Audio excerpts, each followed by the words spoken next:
26 फरवरी के बीच में जो 6 प्रमुख स्नान होने हैं, जिनमें 3 शाही स्नान पड़ेंगे और 6 स्नान होने पौष पूर्णिमा 13 जनवरी को, मकर संक्रांति या शाही स्नान भी पड़ेगा मकर संक्रांति के दिन 14 जनवरी को, मौनी अमावस्या शाही स्नान पड़ेगा 29 जनवरी को, बसंत पंचमी शाही स्नान पड़ेगा 3 फरवरी को, माघी पूर्णिमा 12 फरवरी को और महाशिवरात्रि 26 फरवरी को। 26 फरवरी को और उसके उपरांत फिर से हम आप सभी का अभिनंदन करने के लिए यहां पर फिर आएंगे। जब भव्य और दिव्य कुंभ की परिकल्पना को तब सम्मान देने के लिए आएंगे और फिर उसकी अलग से घोषणा भी करेंगे। लेकिन इस बार कुंभ का क्षेत्र बढ़ाया गया है। जो पहले 1800 हेक्टेयर हुआ करता था वह बढ़ करके 2000 हेक्टेयर हुआ, फिर 2500 हेक्टेयर हुआ, अब 3200 हेक्टेयर गत कुंभ में हुआ था। इस कुंभ में हम चले गए 4000 हेक्टेयर के विस्तृत भूभाग में। 25 सेक्टर बनाए गए हैं। इसके अलावा 1850 हेक्टेयर की पार्किंग भी संगम तट से एक निश्चित स्थान पर प्रदान किया जा रहा है। 14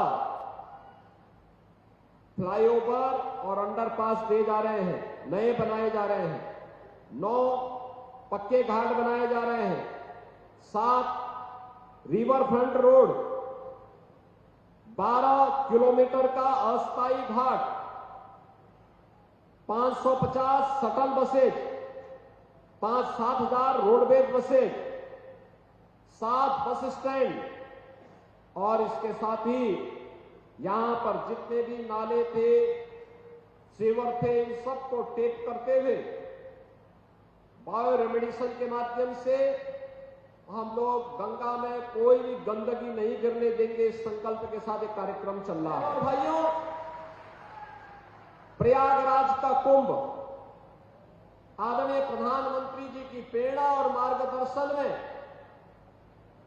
पूरे देश और दुनिया में प्रयागराज को एक वैश्विक छवि के रूप में स्थापित करने में सफल रहा।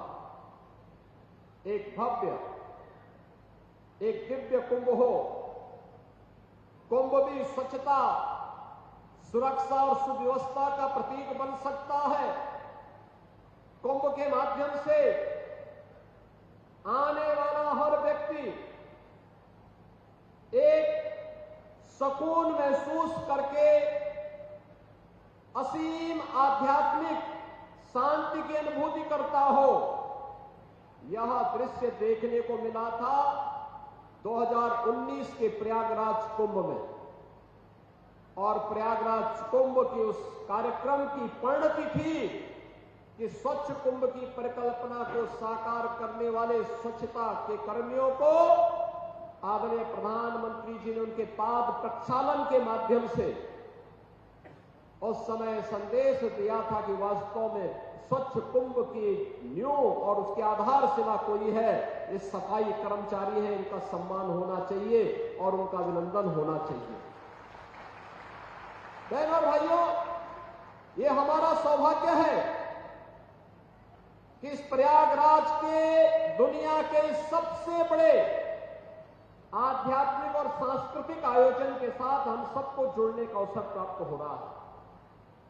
प्रयागराज भगवान ने, बेड़ी माधव भगवान ने, मां गंगा ने हम सबको यह अवसर दिया है कि हम सभी लोग मिलकर के इस भव्य और दिव्य आयोजन में सहभागी बनकर के देश और दुनिया से आने वाले करोड़ों श्रद्धालुओं को प्रयागराज की महत्ता के बारे में भी बताएं। इस पौराणिक और दुनिया के सबसे बड़े आध्यात्मिक और सांस्कृतिक समागम के माध्यम से प्रयागराज उत्तर प्रदेश और भारत की इस समृद्ध सांस्कृतिक विरासत की छाप दुनिया के मंचों पर दे। अगर यह सौभाग्य हम सबको इस कार्यक्रम के साथ जुड़ने का प्राप्त हुआ है तो जरूर पूर्व जन्मों के पुण्यों का ही ये प्रताप है कि जो ये अवसर हम सबको प्राप्त हुआ। ये सब कुछ हम डिजिटली देख पाए। डिजिटल टूरिस्ट मैप कुंभ का, प्रयागराज सिटी का, डिजिटल स्वच्छता के कार्यक्रम को, डिजिटल सुरक्षा को, डिजिटल स्नान को, ये सभी कार्यक्रम हम लोग, कोई भी व्यक्ति आए उसको ये सारा कार्यक्रम डिजिटली वह अपने स्मार्टफोन के माध्यम से पता लगा सकेगा कि मुझे कहां जाना है और कौन सा रास्ता होगा। ये सभी जानकारी देने के लिए, जिस परिकल्पना को साकार करने के लिए आदरणीय प्रधानमंत्री जी का दिसंबर के द्वितीय सप्ताह में प्रयागराज में आगमन है। लगभग 6,500 करोड़ रुपए से कुंभ की परियोजनाओं के लोकार्पण के कार्यक्रम और उस कार्यक्रम के साथ एक भव्य और दिव्य कुंभ की परिकल्पना के साथ ही डिजिटल कुंभ की परिकल्पना को साकार करने के लिए जिस टीम को काम करना है, उस टीम का आह्वान करने के लिए आज मैं आपके पास आया हूं। आप सबसे कहने के लिए आया हूं कि प्रयागराज भगवान की कृपा से हम सबको अपने इस आध्यात्मिक और सांस्कृतिक आयोजन को, दुनिया के सामने सबसे विराट समागम को हमें उसी दिव्यता और भव्यता के साथ, उसका विराट स्वरूप के साथ संपन्न करना है। महाकुंभ 2025 की तैयारी युद्ध स्तर पर चल रही है। आज हम लोगों ने एक बार फिर से यहां पर शासन और प्रशासन के भी उच्च स्तर के अधिकारियों ने आकर के प्रयागराज महाकुंभ की तैयारियों की समीक्षा की है, चल रहे कार्यों का निरीक्षण भी किया है। जैसा कि पिछले बार भी मैंने कहा था, युद्ध स्तर पर तैयारियां चल रही हैं। यद्यपि बरसात एक महीने आगे तक चलने के नाते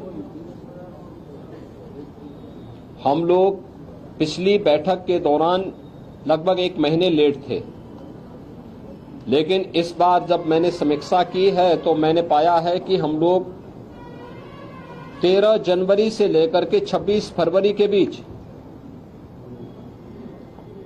प्रयागराज महाकुंभ का यह भव्य और दिव्य आयोजन होगा।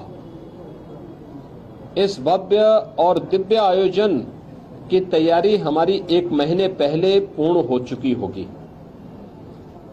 और यह हमारा सौभाग्य होगा कि प्रयागराज महाकुंभ 2025 के शुभारंभ के लिए आदरणीय प्रधानमंत्री जी का मार्गदर्शन हम सबको प्राप्त होगा। इस दृष्टि से यहां पर पूरे युद्ध स्तर पर तैयारियां चल रही हैं। हर विभाग रुचि लेकर के केंद्र और राज्य सरकारें पूरी तत्परता के साथ इस कार्यक्रम को आगे बढ़ा रही है। मैंने पिछली बार भी कहा था कि इस बार मेला का क्षेत्रफल हम लोगों ने 2019 की तुलना में 800 हेक्टेयर अतिरिक्त बढ़ाया है। पिछली बार हम लोगों ने कुंभ के दायरे को काफी बढ़ाया था, उसका काफी अच्छा सार्थक परिणाम था। गत कुंभ में लगभग 80,000 के आसपास टेंटेज और 60,000 के आसपास संस्थाओं को हम लोगों ने प्रदान किए थे। इस बार इसकी संख्या हम ठीक दुगना 1,80,000 करने जा रहे हैं। सनातन धर्म से जुड़े हुए और भारत के अंदर भारतीयता की परंपरा से जुड़े हुए हर उस व्यक्ति को जो गंगा मैया पर, भगवान प्रयागराज पर आस्था और श्रद्धा का भाव रखता है, उन्हें यहाँ पर प्रयागराज महाकुंभ में आकर के इस पूरी व्यवस्था के साथ जुड़ने का एक अवसर पूरे देश से आने वाले पूज्य संतों को, सामाजिक और सांस्कृतिक संगठनों को यहाँ पे प्रदान किया जाएगा। इसके लिए कुंभ क्षेत्र में भी और सिटी के अंदर भी इंफ्रास्ट्रक्चर के बड़े बड़े कार्य हो रहे हैं। ये सभी कार्य समयबद्ध तरीके से चल रहे हैं और आप मान करके चलिए कि कुछ कार्य 30 नवंबर तक कुछ कार्य 10 दिसंबर तक कंप्लीट हो चुके होंगे और उसके उपरांत आदरणीय प्रधानमंत्री जी का यहां पर 13 दिसंबर को आगमन, मां गंगा की पूजा, प्रधानमंत्री जी के द्वारा डिजिटल कुंभ की जो अपेक्षा की गई है उसके डिस्प्ले के कार्यक्रम का अवलोकन और प्रयागराज के भव्य और दिव्य कुंभ की दृश्य जो यहां पर विकास के कार्य हुए हैं, इन सब के लोकार्पण का भी एक कार्यक्रम इस अवसर पर आदरणीय प्रधानमंत्री जी के कर कमलों से होगा। मैं आप सबके प्रयागराज कुंभ के दृश्य सकारात्मक योगदान के लिए आपका धन्यवाद करता हूं और अपेक्षा करता हूं कि कुंभ भर में प्रयागराज की छवि को आप लोग देश और दुनिया के रूप में बहुत ही पॉजिटिव तरीके से प्रस्तुत करके देश और दुनिया से आने वाले श्रद्धालुओं को प्रयागराज आमंत्रित करने के लिए सरकार के अभियान में भी और यहां की पॉजिटिव स्टोरी के माध्यम से लोगों को आकर्षित करने में अपना सार्थक योगदान देंगे। आप सबको मैं एक बार फिर से धन्यवाद देता हूं।